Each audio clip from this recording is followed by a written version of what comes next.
Okay, welcome to the first video that that's gonna help you through the first assessment task for place and livability, and it's for year 7. And that's my son Kai. He's helping us talk through the assessment task. So let's get started.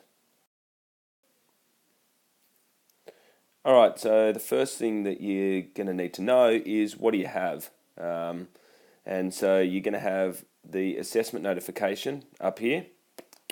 This is the survey. It's going to be attached to the notification, and so you're going to need that for one of the sections. And then you'll get 1, 2, 3 large A3 sheets that are going to form the broadsheet that you're going to be constructing. So let's go through what you need to do with them.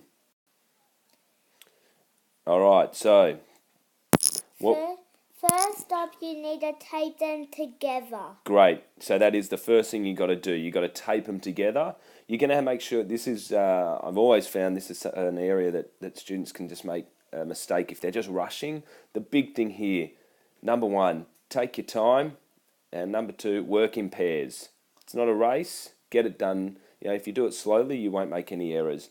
What you got to make sure, there's going to be little things down here on each of the sheets, and that's going to say sheet 1, sheet 2, and sheet 3. Make sure that you stick them in in the right order.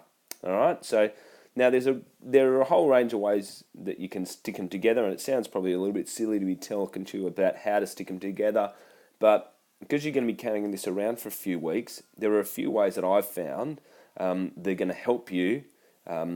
Keep it together and keep it clean. I'm going to show you that now.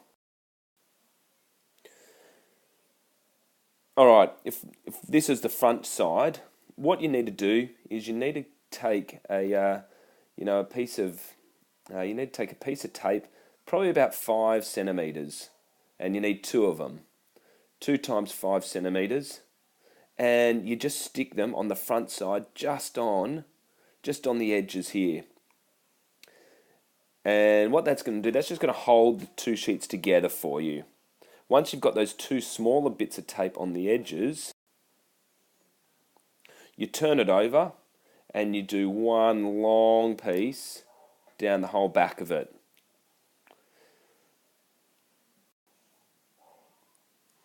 That means that you might be able to see it here, you've just got a small little bit of tape just here on the front side, and the rest of it you can draw. You can draw over here, and there's no tape here. And because there's no tape here, it makes it easy to fold up. And what you can do is you can fold it up into 3, and then if you fold it, once it's behind, you fold it in half, and you end up with just something that's about an A4 size. You get yourself a little folder, and you're going to be carrying this around for about, maybe 6 or 7 weeks. So if you have that in a little folder with all the other information, all the other maps that you're going to be doing, that's going to keep it from getting sort of too tattered and too dog-eared, and it'll make sure that when we finish the project, it's going to be presented really nicely. So once we're all taped up, what do you need to do? You need to write your name and write your teacher's name. Spot on. So we're looking at place and livability, and the big thing is, whose place is it? And it's your place. So up here, it's on the second sheet. You need to write your name. So it's going to be Samantha's place, or Kai's place, or Simon's place, or Tim's place, or Chloe's place, or whoever it is, whoever you are, you write your name here.